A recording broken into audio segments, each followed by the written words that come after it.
Hey friends, welcome to another episode of the 10 Laws Podcast with East Forest. I am East Forest. How you doing? Happy sunny times in summer. I hope it is that way for you.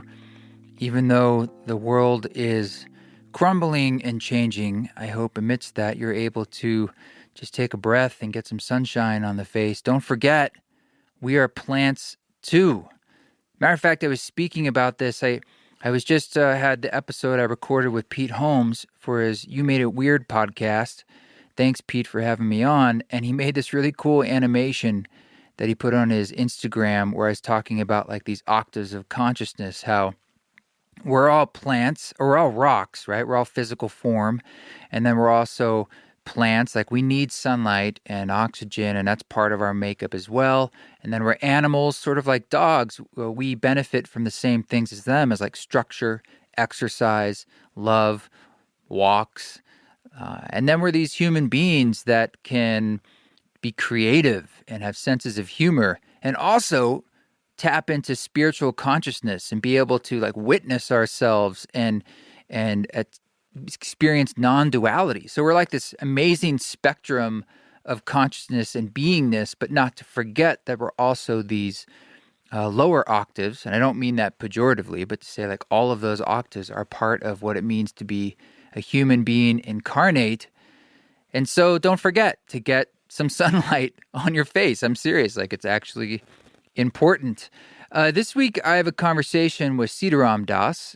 And he is someone I sort of met through the Ram Dass community. He was living and working with Ram Dass for several years, and he sent me a book that he created called From and For God, which is really lovely and beautiful. And I thought it would be fun to be in conversation because not only is it always everyone loves to hear Ram Dass stories, but it's just great to dive into his world for someone who's really devoted on his path and practice. So I think you're going to enjoy this and the vibe that it creates for you as well. Just quickly want to say thank you to everyone who subscribes to this podcast, as well as those of you who have shared it and sent it around the interwebs, this series of tubes known as the internet. Thank you for doing that. And you can also write a review. And if you have any questions you'd ever like me to answer in these intros or during my AMA sessions, a great way to do that is to put the question in the review on Apple Podcasts, and I'll just check those out. But also thank you if you just give it a 5-star. That's cool too. And you can always say hey at team@eastforest.org or at eastforest on Instagram and at eastforestmusic on Facebook, Twitter, and YouTube, those other types of shenanigans that are out there. And one more thing, I released another remix. This one's for the artist Evelyn and also another artist, Sweater Beats. There's a song called All We Have that I did the remix for. I did the remix quite a while ago, and it's finally been released, and I really like it. It's kind of a vibey, spacious piano part. I was sort of thinking about Bruce Hornsby when I recorded it at the time. And Evelyn has this phrase, "This is all we have," that goes throughout the song. And I really focused in on that because it just felt like this presencing tool. And I just really I like how that feels. And I wanted the music to cultivate that feeling too. So you can now listen to that wherever you listen to music. It should be the latest release, depending if you're hearing this currently in a timely fashion, but you'll find it in all of our catalogs on your favorite listening platform. And last thing I want to say is we just got in those new fitted, super comfy, modern sweatshirts, and also these cool women's tanks that have the possible Ouroboros artwork on them by Evan Lorenzen. They look super cool. Rada's been wearing hers around. I've been wearing mine, and it's a wonderful like sweatshirt just to put on in the morning when it's a little cooler, and it looks nice, and it's got a great feel. So you can check those out. We just put them up, and while we have those supplies, thought you might want to know about it here in the old podcast community. Just hit the shop at eastforest.org. Okay, well let's dive into this. Let's dive into this conversation with Sitaram Dass. Sumiram Bhavana Kumar thanks for reaching out. Thanks for sending me your book here. Tell me a little bit about, just to start off, this creation. Where it came from, why now, what happened? Absolutely. Okay. Well, it's really, it feels to me like this kind of community project in a way. I mean, it's all my words, but from my time when I was at Ram Dass's and after leaving the house, just writing has always been a core practice of mine. It's just one of the ways that I make sense of the world, make sense of my spiritual path, make sense of how those two things line up or don't. And over the years, different satsang members, would just kind of say little things like, I love your writings. I wish I could have it in book form. And I'd hear that and go, oh, cool. What a cool idea. But it just, seemed far off. And I think in terms of right now, why right now, it was just the right combination of different forces. I think actually, realistically, it's, Ram Dass leaving his body just deepened a lot of things for me. And realizing that all of these writings, whether I'm grappling with politics or thinking about him directly, that, really all of it is, my own love song to him, my way of putting those practices into my life. And so I think it kind of came out of my own grieving process, Ram Dass's death. And then the fact that I'm involved in these projects right now with Kripa in terms of, being able to offer free and low cost contemplative and devotional practices to anyone, and the prison outreach work we do. And then also just how invested I feel in Hanuman Maui, just allowing people to continue to come to Ram Dass's home and to continue to have darshan there and experience that loving awareness. And so the fact that I could offer this, and yeah, if I'm going to offer this book that's a love song to him, I wanted to also have a tangible way to serve him as well. So the fact that the money can go to two causes that are dear to my heart and that feel like they're directly connected to him. Yeah. So the house where he lived in Maui, you're saying, I've heard, tell me more about the details. It's turned into a place that people can visit? Yeah. So obviously everything's weird right now with COVID, but the people can still come. It's just, limited kind of capacity. But basically what happened is after Ram Dass left his body, I would say almost all of the caregivers that had been at the house over the last decade just on their own just decided they had to go and be there. And so there was just this beautiful gathering of people, and other people came as well, that just loved Ram Dass and had been in service to him in some aspect. And we're all just hanging out at the house over these few days as Ram Dass's body laid out, and people are coming and going, and all the singing and bhajans, sacred songs, and putting fresh flowers on his body. And through that process, this kind of conversation kept coming up, like, what's going to happen with the house? And the plan at that point was basically, Love Serve Remember Foundation had agreed that they would pay the rent there for a few months, to give Dasima time to kind of sort things out. And she had no intention. She didn't know what she was going to do. She thought she was just going to get some condo somewhere. And for people who might not know, Dasima was Ram Dass's primary caregiver. She was there for 15 years. And she's a tough lady. Yeah, I remember when I first met her. I just want to interject that when I did meet her, I remember when I flew there to record with him, she was like the last gateway I had to cross. And I fully recognized that it was not a foregone conclusion that I would cross. It's like, I have come all this way. It's been booked. I have permission from the foundation. But I was like, oh, there's still another very important step that I have to let this woman give me the green light. And she has sort of a very tough energy because she needed to.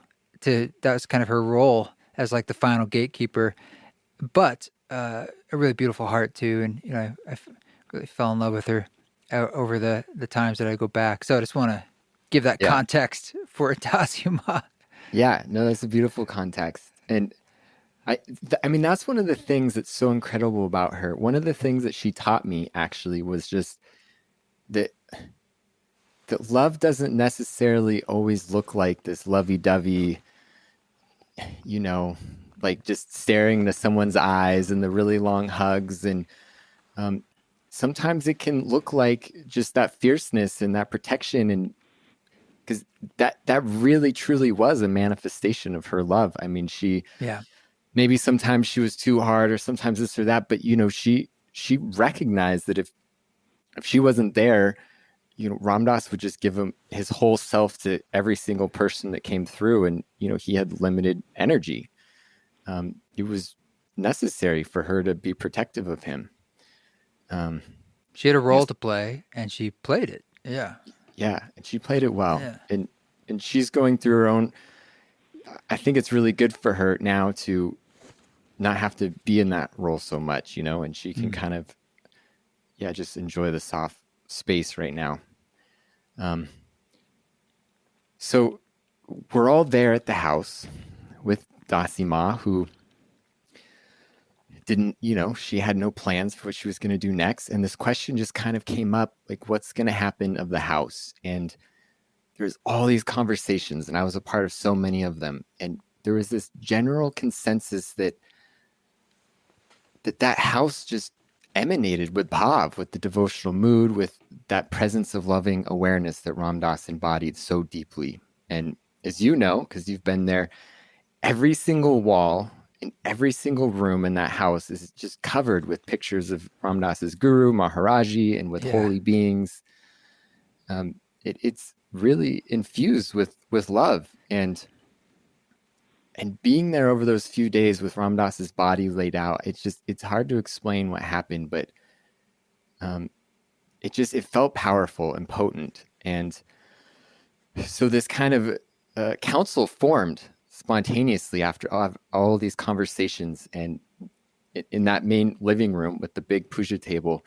And it stretched out, as wide as the walls. I mean, it was filled up not with just people visiting Island, but all the people that lived there that would come to the house daily, to bring fresh flowers.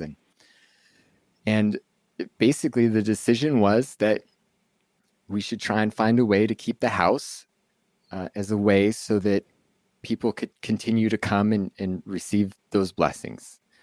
And simultaneously, this person, Steve Dahlman, had Ram Dass's blessing to start a Hanuman temple on Maui. And I don't know, did you ever have a chance to go to Stever's little ohana where he had his Hanuman murti made? No, is that in the North Shore or? It was. And he did bring it in the last couple of years. He did bring it, I think, to one or two retreats. It was carved out of monkey pod by a local Hawaiian indigenous carver. And it's a good 3 or 4 feet tall. It's beautiful. So he had this Hanuman murti made. He had it consecrated, and it was just at his house. And he's trying to find a temple space. And he had Ram Dass's blessing to start a temple. And we know we want to try and save the house. And it just kind of made sense to invite Stever to be a part of it. And so he brought the Hanuman there with the intention of making that the Hanuman temple. And so now it's called Hanuman Maui, Ram Dass Loving Awareness Sanctuary. And I've had conversations now with multiple people who have been there.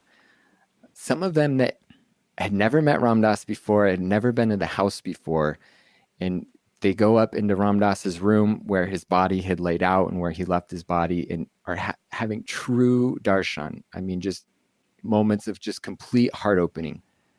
Just complete expansive love. Did they clear? I mean, is it like a museum? Did they leave it, or did they? What did they do with this study up there? So specifically, we did not want to make it a museum. Yeah.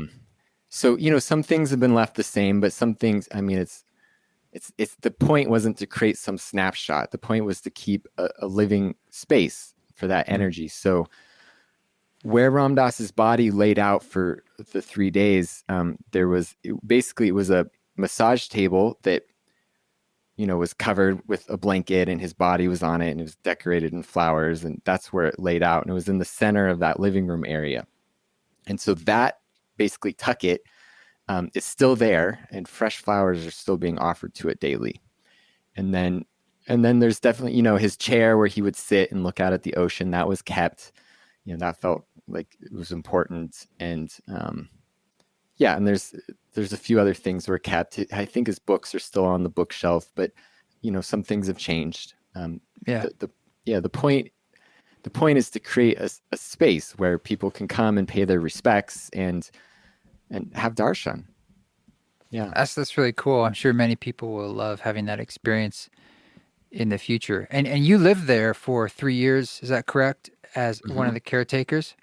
Yep. Yeah, I was there. It was about 8 years ago when I left.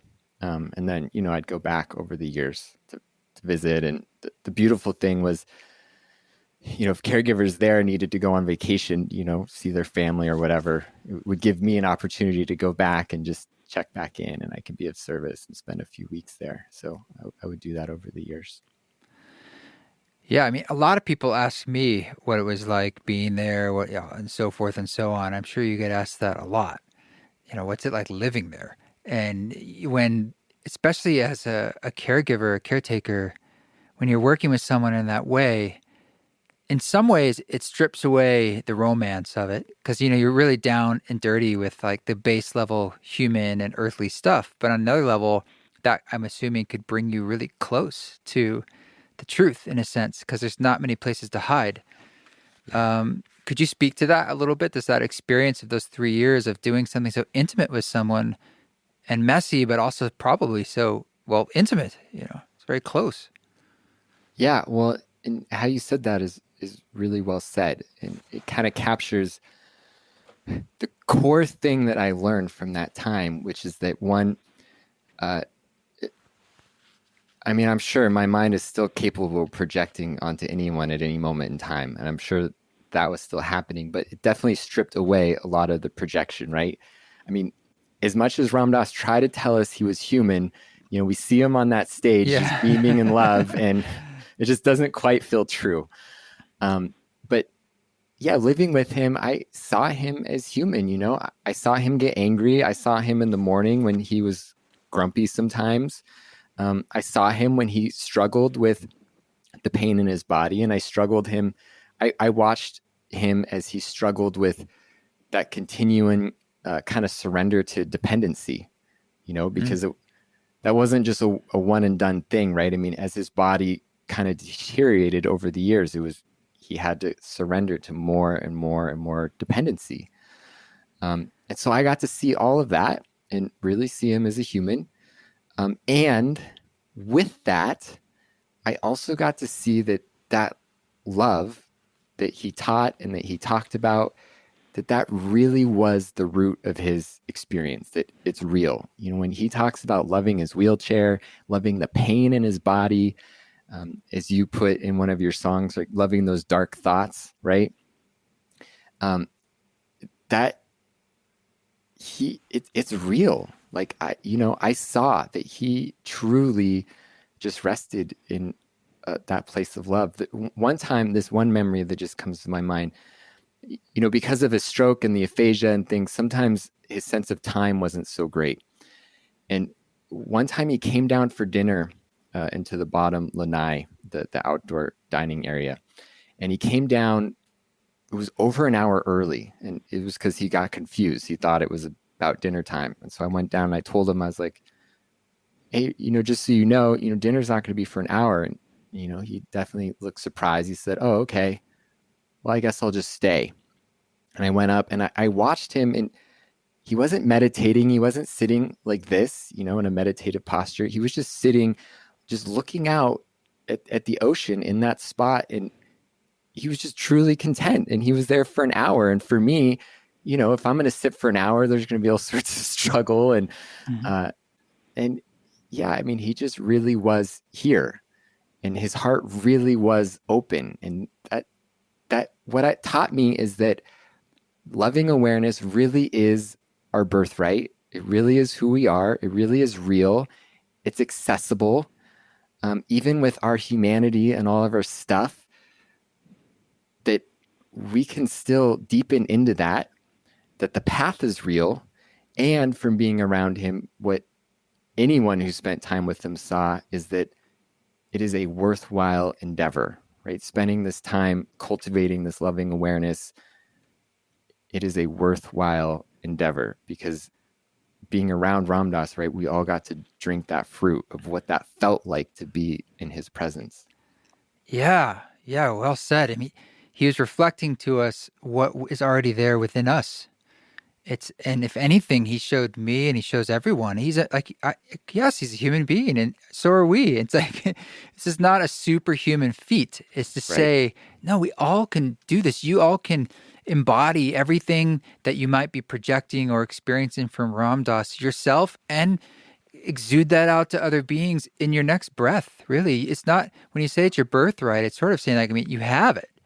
It's Yeah. about stripping away as opposed to putting on. It's not any Yeah. kind of clothing you have to put on. It's just sort of like releasing Yeah. into what is. Yeah. Yeah. That's exactly it. Yeah. That's exactly it. Yeah, I witnessed. I mean, I only spent really 1 week and then went back 4 times, so little visits. And even in that time, I I remember that how he'd sit in the chair and gaze out the ocean. Frankly, like the whole time we were recording, it would be that, and very patient and very like sort of in between meditation and just pure presence and dreaming. And that's where he's just pulling all these beautiful words out of, and these reveries and these little amazing perfect bits of poetry. And I was just sitting there stunned. Like I didn't think it'd be this good, you know. Yeah. It's like this guy is at the top of his powers. He's just behind this aphasia, but the aphasia was meaningless to me because I was like, well, I'm gonna play around with these phrases in the music, and he came alive in the music. You Yeah. know, I didn't edit what he said. I just put it into the music and put it into the rhythm, and there it well was. Like he somehow understood too, like the length it needed to be, and the little arc it needed to be, and little bits of humor. I mean, my favorite line, definitely loving the dark thoughts, but the one that had some humor to it. I noticed he had that Michael Pollan book there, How to Change Your Mind, Okay. and this is back in 2019, 2018. So it had just come out. So it's kind of a hotter topic. And I wanted to ask a question about psilocybin. It was this long-winded question about, you know, like it's this movement happening and the cultural shifts and how it could help people and the research. And he's kind of just, you know, waiting for me to finish. And then there's this long pause.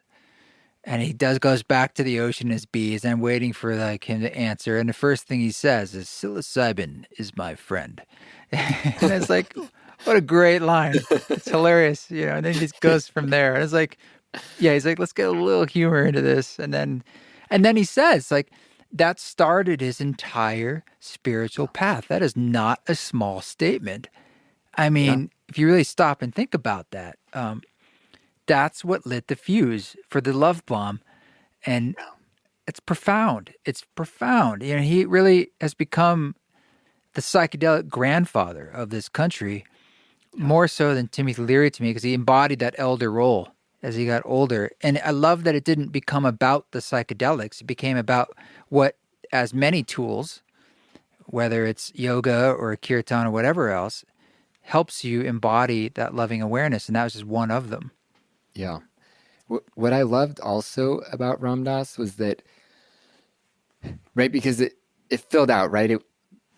At first with him, psychedelics was the only way he could access it, and then he found all these other practices. But he never turned away from the psychedelics. He never said, "Hey, I found this better stuff." He just, he just said, "Look, this is just one method, and there's all these Yeah. methods." And in fact, have you read the book Zigzag Zen? No. You Is that familiar with Alan that? Watts?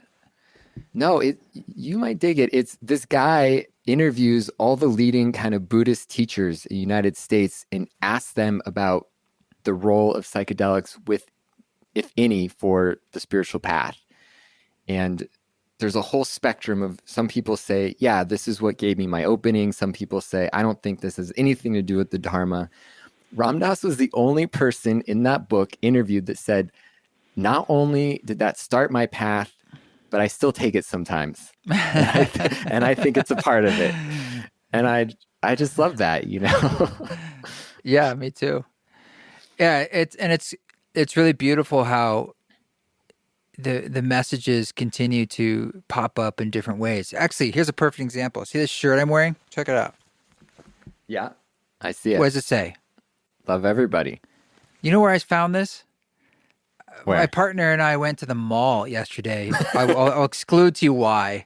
I was in an Okay. Urban Outfitters and this was on the shelf. And I'm like, oh my God, it's Maharaji and drag. And I'm like, I cannot believe that they took a Maharaji quote and put it on Urban Outfitters t-shirt that was probably made in like Malaysia. But then I think about it more and I'm like, of course it is that way.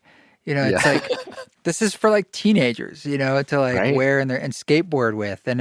And my stepdaughter who's 17, I bought one for her and she does love it. And for her, it's like cool. It's like, Yeah. yeah, like that's edgy. Like, and I'm like, hell yeah, that can be like where the youth is leaning into. And these Yeah. messages are everywhere, everywhere. Yeah. Well, and I think that also points to, I mean, not just Ram Dass, but everyone of that generation and kind of the baby boomers but, you know, the Jack Cornfields and how much they made this stuff just now a part of just the fabric of our culture, you know? Yeah. I mean, that is incredible, you know? It's an incredible thing. And obviously there's still a tremendous amount of work to be done. And our kind of culture and just this deeply rooted individualism and, you know, we're always trying to kind of co-opt all this stuff and kind of twist it for its own ends. But these messages are so powerful that they're there and they're really just there for us to kind of open up to them whenever we're ready. Do you have this book handy near you? Your book? I should, yeah. It's like right out of reach, but I can grab it. Well, I was hoping we could do a reading of something. Great. You want to grab it? Yeah, let me grab it. So you've got kind of, this is broken up into two parts. There's some stories and prose essays, and then there's poetry in the first part. Do you want to read anything in particular? Well, I was just going to ask you, is there anything, I mean, I What about page 22? I just opened to this and I'm seeing something that has a little meaning to me, but it literally just opened in front of my hands. yeah, I love this. I love this poem. So I'll read it and then I'll be curious to hear what I'll give calls you out my to you. deep intellectual interpretation of what's happening in your unconscious. Okay. Okay. So this one's called Whale Moans for Love Scraps. The poets press their faces to the love room's door, begging for scraps from that love affair. One of them catches a love-drunk whiff and cries out, Radha, Krishna. It's as if you can crawl inside of that sound and melt into electrified longing. I will tell you, the philosophers aren't even inside of that house. They hand out leaflets on the street corner and debate the meaning of muffled sounds. Is it one or is it two? Are the waves separate from the sea? But there's no riddle to unlock. No sphinx guards the gate. It swings open wildly on the winds of the lover's cry. And some of those leaflets actually say to go in. I even saw one that said, become a drunk poet and whale moan for love scraps. Yeah. Thank you. It's a bit of a paradox too, which I like. But it's also sort of like what we were talking about at the beginning, how it's available to all of us. You know, loving awareness is the energy that is, as opposed to something we need to figure out. Yeah. Or be invited to the party, or have the right whatever, to have been living with Ram Dass, or, you know, whatever it is. tell me about some more background on that one from your point of view. Yeah. Um, there's a good amount of poetry that I write on airplanes. I think it's just, you know, Airplanes are a great place to write. yeah, They are. I haven't been they on one really in a are. long time, but Yeah, I haven't either. But no, I mean, it really is because you're just there, and I'm hardly ever interested in the movies that they show. And um, yeah, I'm just there, and my body's always a little bit uncomfortable, and it's just, focus on something. And that was, I was on my way to meet with my brothers in Kripa. So Kripa is a kirtan group that I'm a part of. It's made up of different Ram Dass caregivers. And I spoke a little bit about that earlier, just kind of the service projects we're involved in. But I was going to meet them because we were part of a weekend Bhakti Yoga retreat. Bhakti Yoga meaning the path of love and devotion. So that's kind of all in the context. And I'm going there for this Bhakti Yoga retreat. And something that has been, I've been focused on a lot is we have this idea, actually, I think a lot in the spiritual communities in the West of the way we think of bhakti yoga is we often still think about it as like this lesser path, right? It's something that we do so that we can get to non-dualism. But once we get there, we won't need devotion anymore. And just there's this element of, what the Bhakti Yoga texts actually say is that devotion is the whole thing, that the bhav, the devotional mood, is the non-dual state, right? I mean, basically, if we're falling in love with God and God is love, and that loving love, and you could see that there's non-dualism in that, but just realizing that even that intellectual understanding, that's still pulling me out of it, and that because when we're in the bhav, when we're in that loving awareness, none of that stuff really matters, like non-dualism or dualism, or I can, you let it go.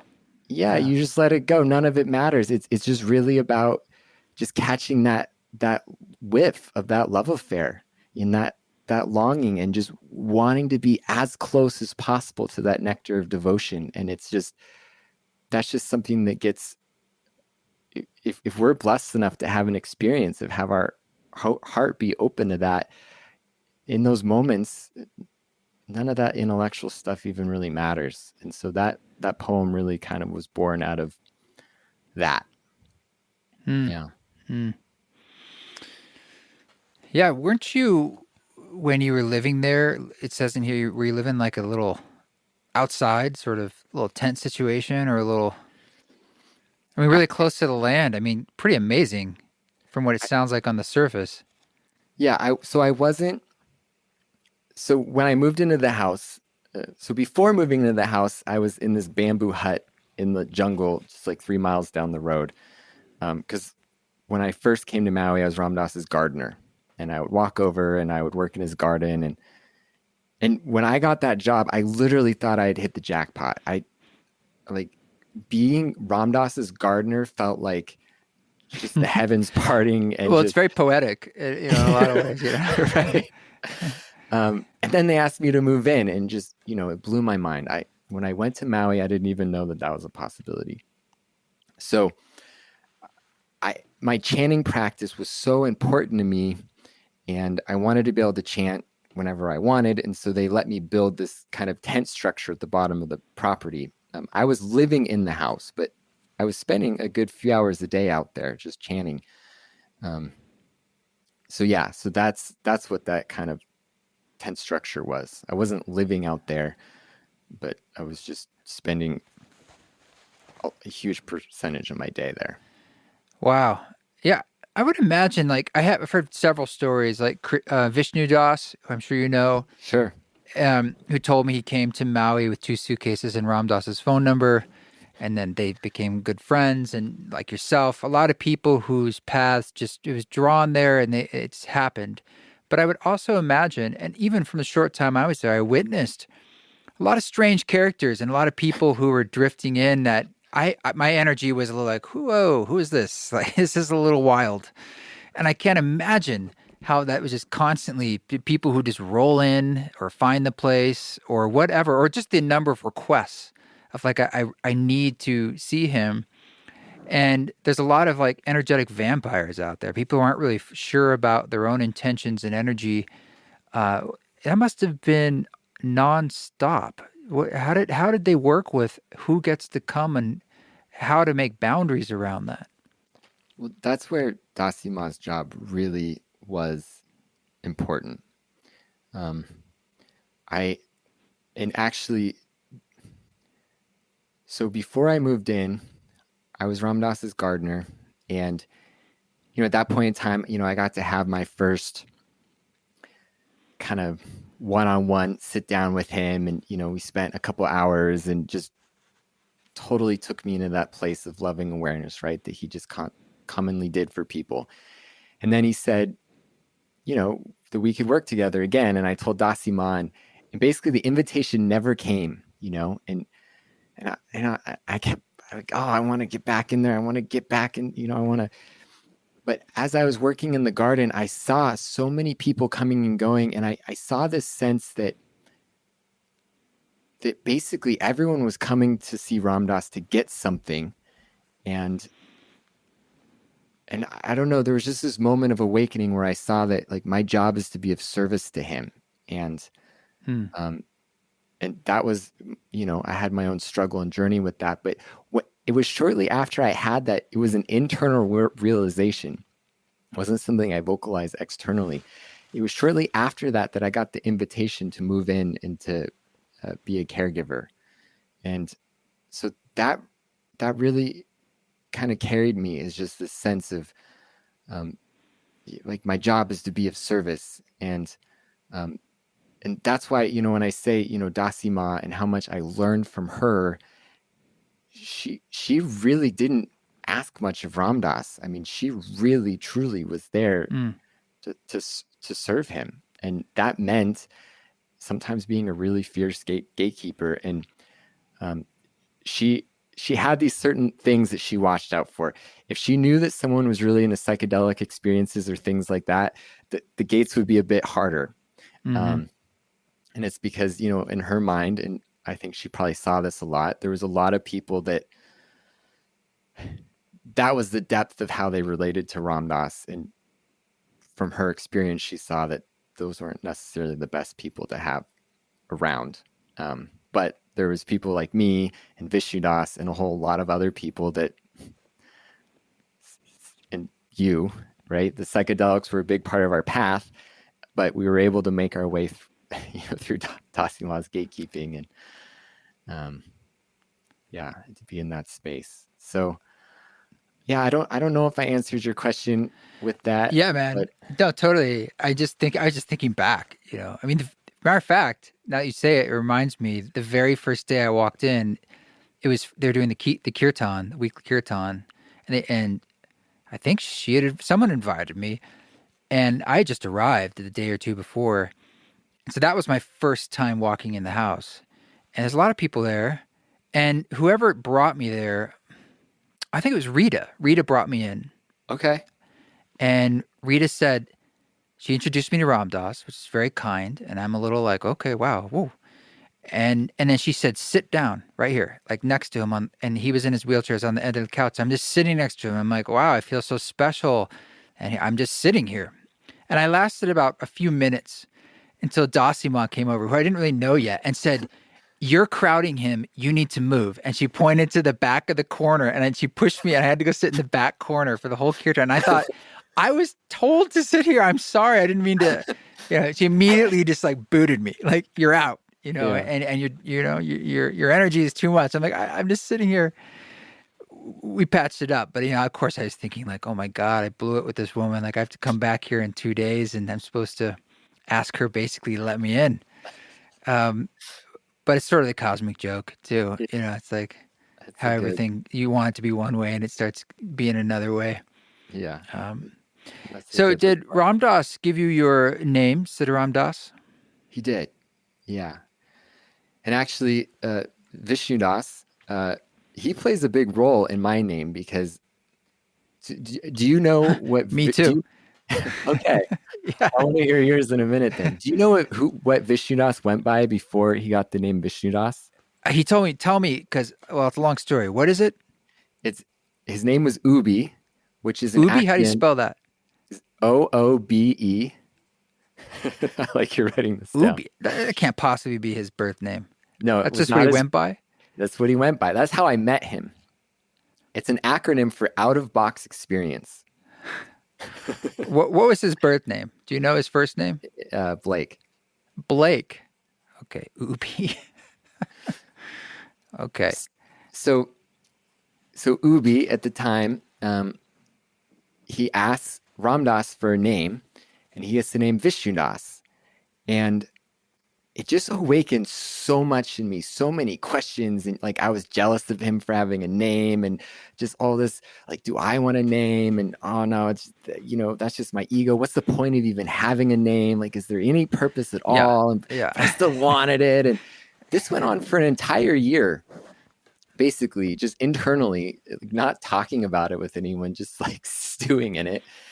And when I finally decided that I needed to leave Maui, which was because I met my current partner, who I'm still with, and that just changed things. Um, I knew I was leaving, and it's getting closer. And that sense of that name, it just got bigger and bigger and bigger. And finally, I just decided that it still didn't make sense to me. I didn't know what the point of it was, but I just knew I had to ask him. And so a couple of weeks before I moved out, I asked Ramdas for a name, and yeah, and then he invited me, in front of the puja table in the living room when one came to him, and he gave me the name, and it just felt so right. And everyone relates to their names differently. Some people, they take it and they don't necessarily go by it. Some people go by it in this situation, but not in this. And for me, I just wanted to hear the sound. I mean, part of it is, Sitaram for me, that's like the highest name of God. So it's like my favorite sound to hear. So I just wanted to hear it as much as I could. And so I just, in all aspects of my life, I mean, my parents still call me Ken, which is my birth name, which is fine. I'm not going to make people like my parents call me something different, but that's what I go by. It just feels like home. Yeah. Yeah, and the word itself, the sound, for myself, when I hear Krishna, it's sort of like a spiritual call to arms for myself. It's this mantra that's spoken Yeah. to me, and Yeah. to them they're just saying it. But to me, it's like I have my own baggage with another name, another sound, and now that I'm more used to the new one, it's what a trip when I hear the old one. And I'm like, oh, right. That has a whole nother energy to it. And they're just names. But Right. one is sort of like calling something to me. Like, it's sort of, it's full of opportunity to me and newness. Yeah. Yeah. It's a reminder. It's for me, it's a reminder of how I want to be in the world, how I want to show up for myself, how I want to show up for others, Right. of being in service. Any moment, Sitaram can be that reminder that God, the most glorious, just bliss filled, that it's right now, in the midst of my anger, in the midst of my doubts, in the midst of my Yeah. anxiety, whatever's going on, that priceless gem of existence, it's right here, right now. And the fact that there can just be this reminder built into even our names, that's an incredible thing. Yeah, it truly is. And Vishnu Das, for me, I met him when I was there, and I think he invited me over to his house. He's a younger guy and has an interesting story. And we were just just there, just talking, and he just said out of the blue, like, you could ask Ram Dass for a name. And I was just like, what do you mean? It's like, that's what I mean. He's like, he gave me my name, and if it feels right to you. And I was just kind of blown away by this idea. I was like, wow, I certainly had never thought about that. And now it was planted in my head. And so, similar to me, it was the last day. And I was like, this is it. If you're going to ask, this might be the last chance. And so it really was the perfect time to ask, because we were still, it was just myself and him and my partner, Radha. And we'd finished recording. So we kind of gotten all this great stuff in the can. And I thought I might as well ask.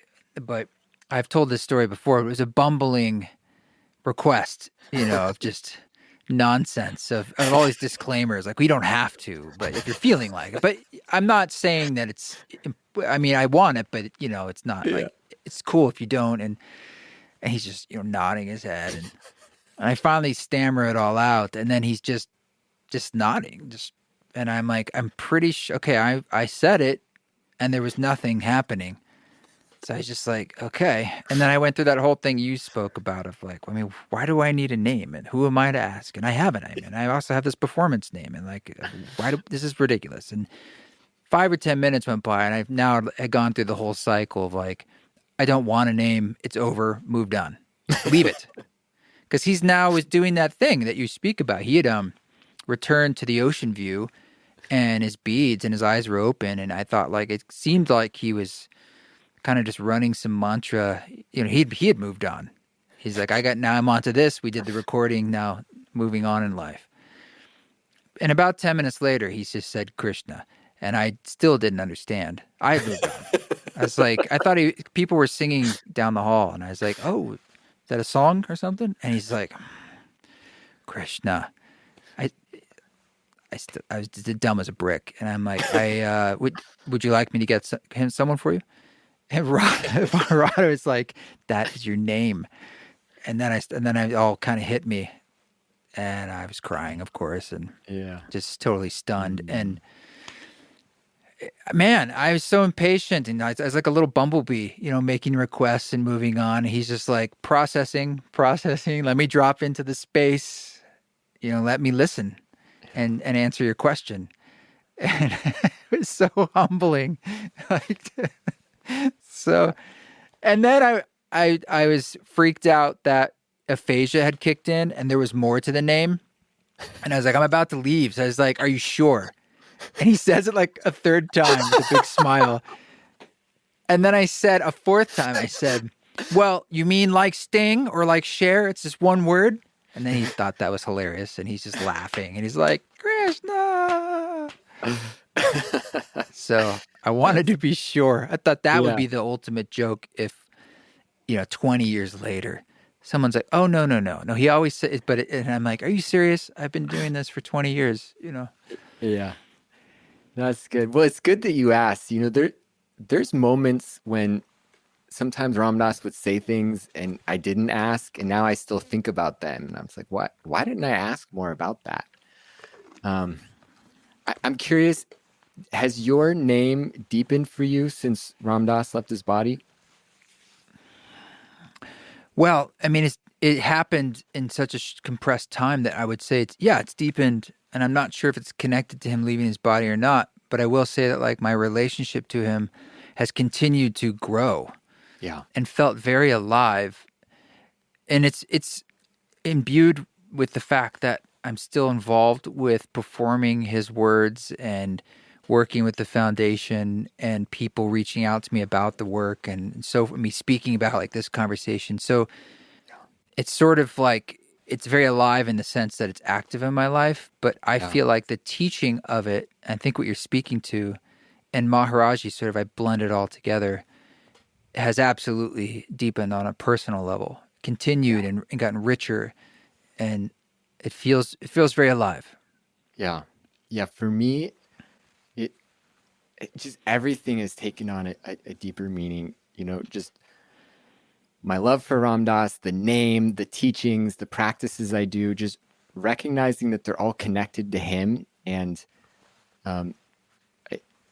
it's this. I still don't know how to explain it. I've tried. I could put different, even spiritual belief systems around this, but they all feel cheap. Even just the sense that I feel closer to Ram Dass now than I did when I lived at the house with him. And I think actually what you just spoke to, that's a big part of how this stuff works, right? Like you're, because of the music that you're doing and just you're like Ram Dass is like, that presence is always there because you're engaged in practices, right, that keep that alive. Um, when we think about like beings like Neem Karoli Baba, right, and like reading those stories, and or why we would read the stories of Krishna, right, these beings, we often think of it as, oh, this is a spiritual practice that we want to do because it's good for us, right? That's how we often think about these things. Like, why would I sit down at my puja table and sing these names? It's like right? a vitamin. Yeah.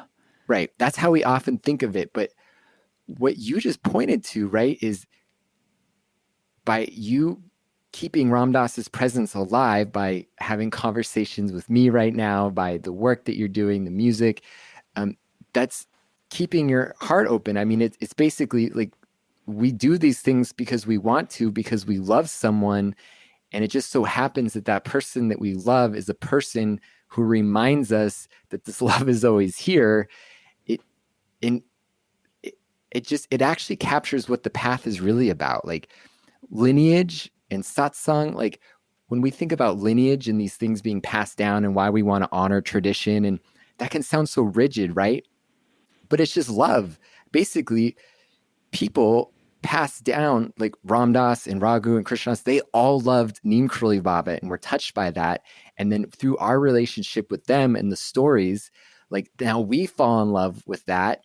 And then we recognize that goes back to this tradition. It goes back thousands of years, and it's all passed down with love. And then in our satsang, we all love the same things. And so when we talk about this thing that we all love together, it brings that presence alive. And just right now, us saying the names of Krishna and Sitaram and Neem Karoli Baba and Ram Dass and loving awareness, like, because we're both on this path and we're bringing these names into this space, it's alive. Like I feel it right now. Like this is, a real quote spiritual practice, but we're just both doing the thing that we want to do because we love it. And that's really the heart, I think, of the spiritual path. In fact, could I read another poem? You may. And I have to say, it hits me so strongly that you're still tending the garden. I mean, that is how you tend the garden. And you're still Ram Dass's gardener to allow these things to continue to flourish and grow season upon season. So the reason why I just thought of this is because it actually captures this essence of what I was just talking about, right? This sense of doing something because we think it's good for us versus realizing that it's the fruit itself. And practice is like that, right? In general, sometimes I sit and I chant and I'm just doing it because I think I should. Oh, I haven't chanted today. And sometimes it's like that. But the reason why we do those practices is because sometimes we can actually see. And so this poem is a love song to a sound, the sound Sitaram. And it's called Sitaram. The way Si stretches the lips to a smile, how Ta drops the jaw and the eyebrows raise in delight. We often think of ecstasy as the pinnacle of pleasure, but it's really a fierce melt into horror and bliss. And that's just one moment in the river of sound, Ra. Its alluring current swallows and dissolves.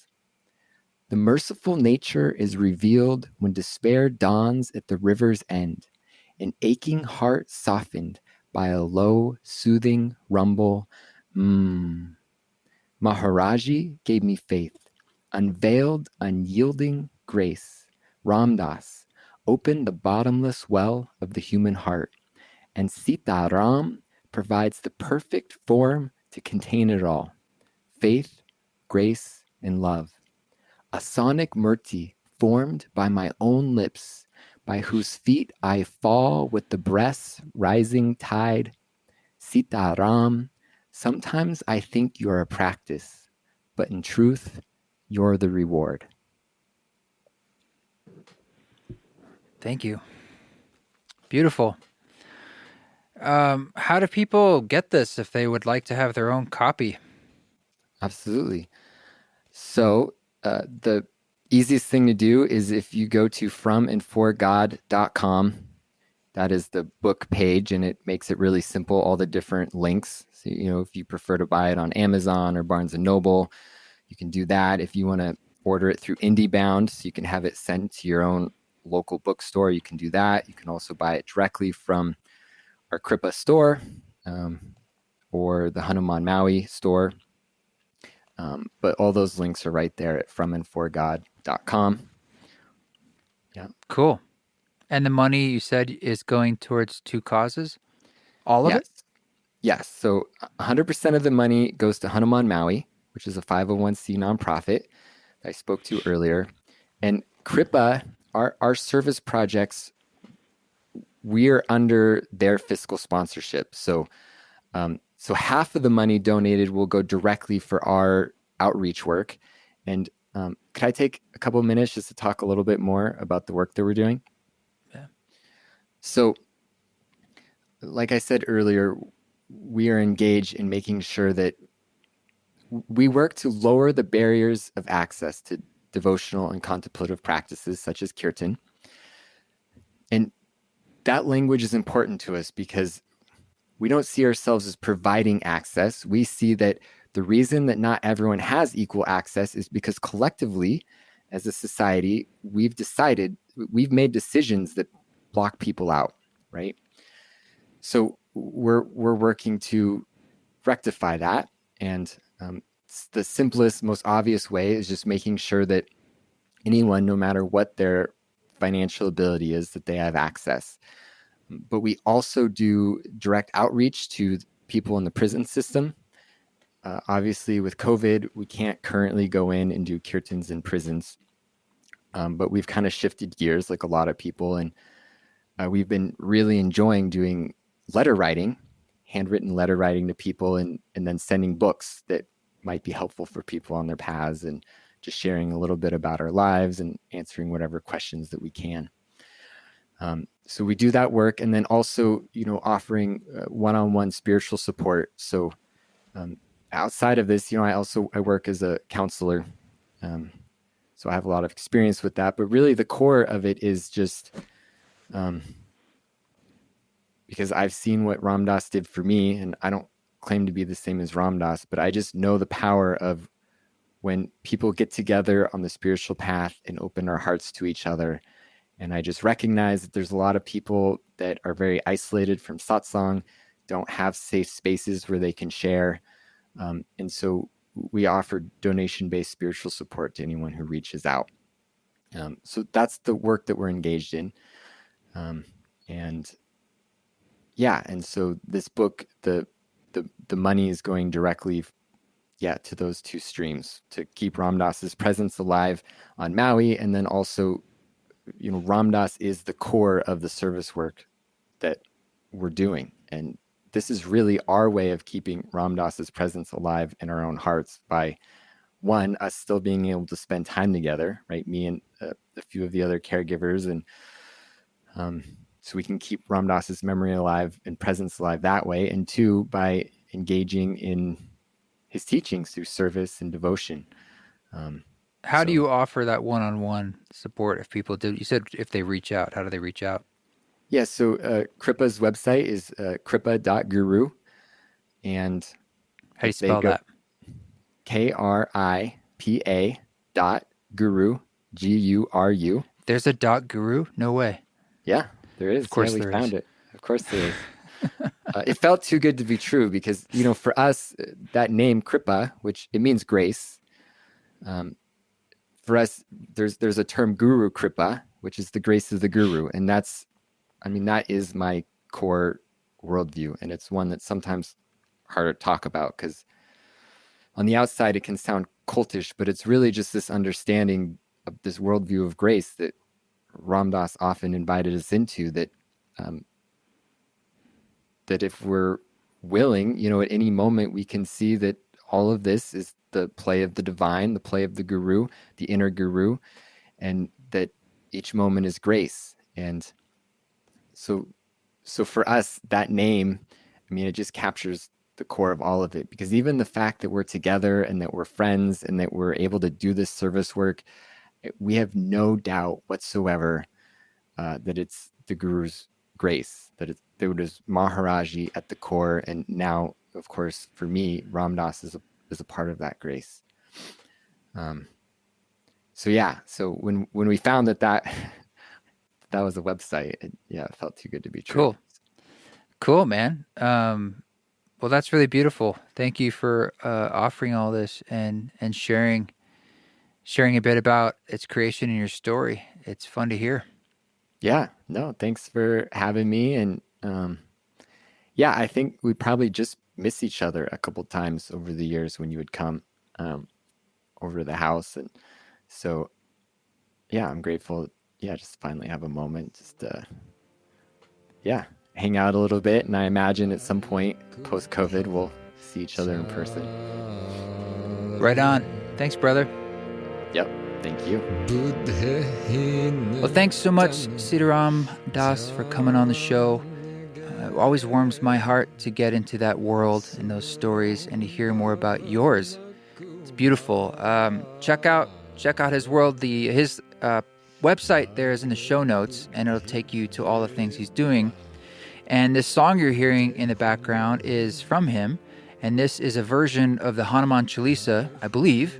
If you don't know about the Hanuman Chalisa, I'm certainly no expert on it, but basically it's a devotional song that, just like singing it, just listening to it, but if you are to sing it, it's a kind of prayer that is, let's just say, very benevolent and beneficial for all beings. Radha actually has put herself through the dedication of memorizing the entire thing to be able to play it herself, which she has done, and it's not a small feat. I think it takes, some people up to a year to memorize all the words, because they don't repeat, and they're not the kind of thing you don't know those words.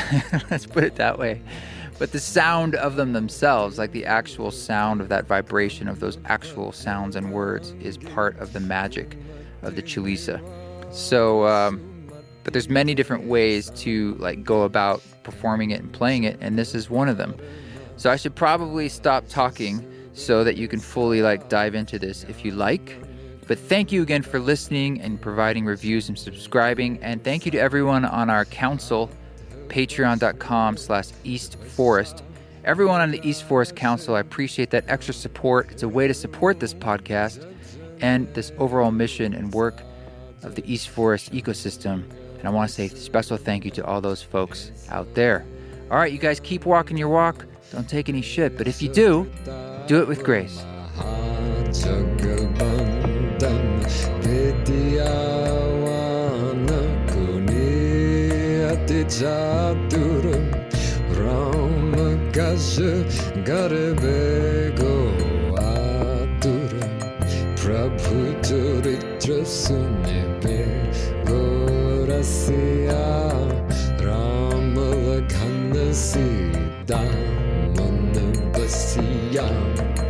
सूक्ष्म रूप धरि सिया दिखावा विकट रूप धरे lung जरावा भीम रूप धरे असुर संहारे रामचंद्र के गाज संवारे लाय सजीवन लखन जियाये श्री रघुबीर रसिया लाये रघुपति कीन्ही बहुत बड़ाई तुम मम प्रिय भरताहि सम भाई सहस बदन तुम्हारा jas gawe asgahi shripati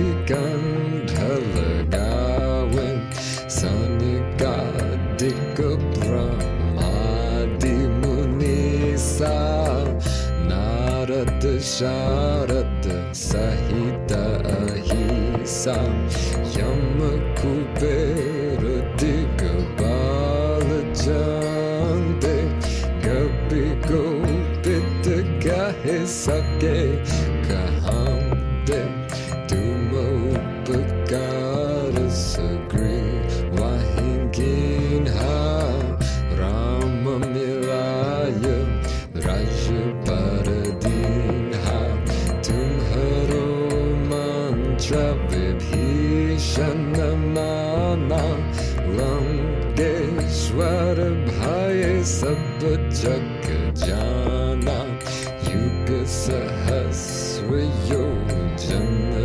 parabhanu lilyo dahi madhura phalajanu prabhu mutrika mele mukhamahi jalad hilang higaye Surajanahi Durgam Kaja Jagat Ke Jete Sugamanugraha Tumhore Tete Rama Duare Tumrakoare Hotanagya Bino Pesare Sab sukh lahe tumhari sharana tumra chak kahu ko darna apam teja sumharo ape dino loka ankatengambe bhuta pisacha nigatana hingawe mahabir japanama sunawe naseroga hare sabbiram japta nirandara anumatabira sangatate anumana churawe Krama bachana dhyana jolawe sabba pararama tabasviraja dinake gaja sakala tumasaja oram manorathajo goelawe soyamita jiwana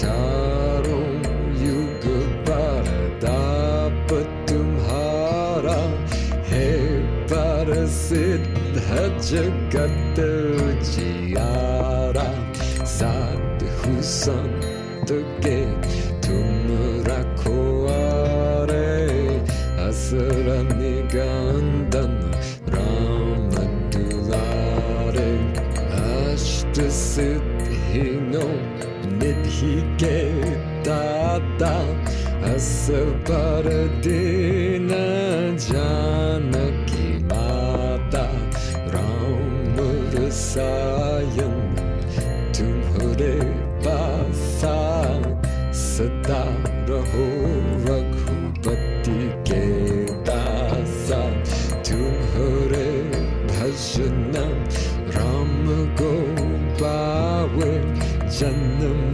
janam ke dukh bisarawe antakal raghubar pur jaye jahan janma hari bhakt kahaye aur devata chitana dharaye hanumat se sarv sukh garay sangat kate mite sab bir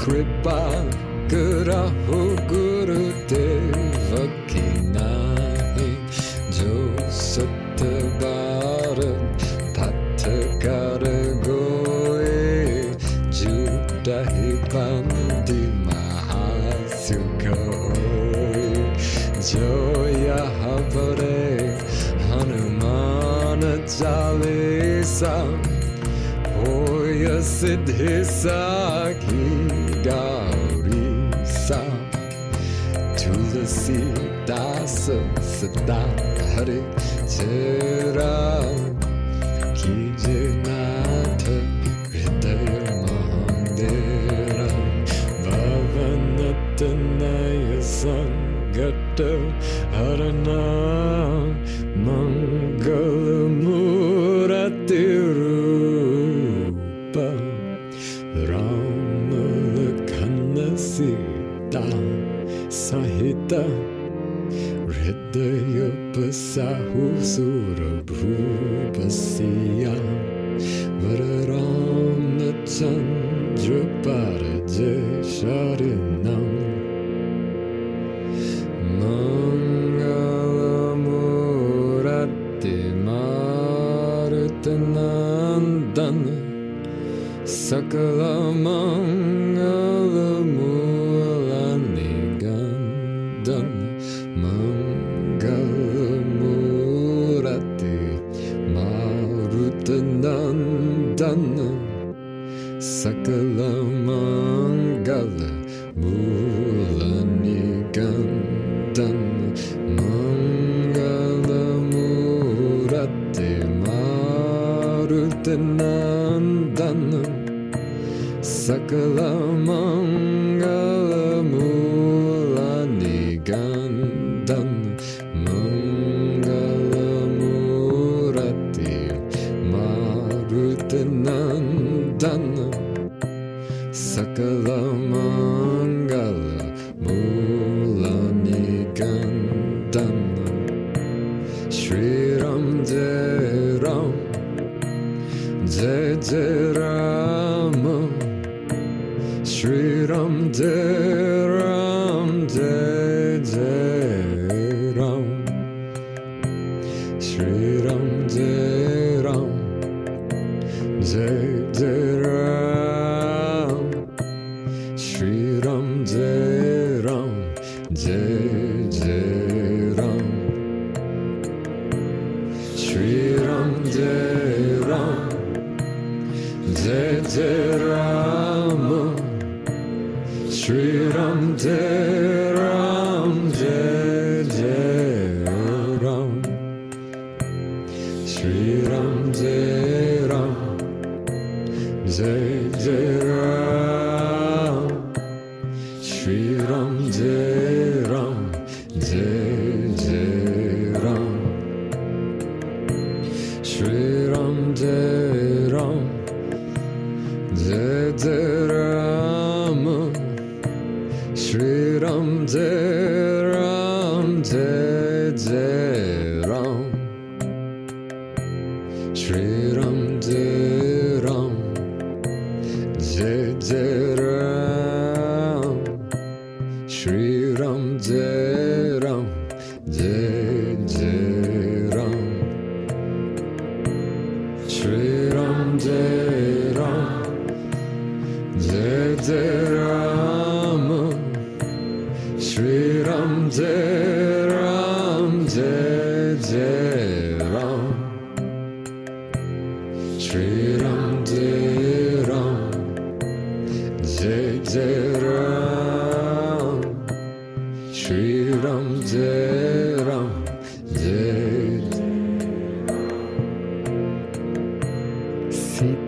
Sitaram Sitaram Sitaram Jaya Sitaram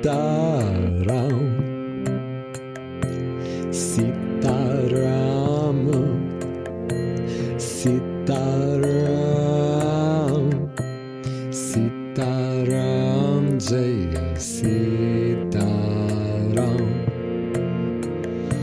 Sitaram Sitaram, Sitaram, Jaya Sitaram, Sitaram, Sitaram, Sitaram, Jaya Sitaram, Sitaram, Sitaram, Sitaram, Jaya Sitaram, Sitaram, Sitaram, Sitaram, Jaya Sitaram, Sitaram, Sitaram, Sitaram, Jaya Sitaram, Sitaram, Sitaram, Sitaram, Jaya Sitaram, Siyavar Ramachandra Parajay Sharanam.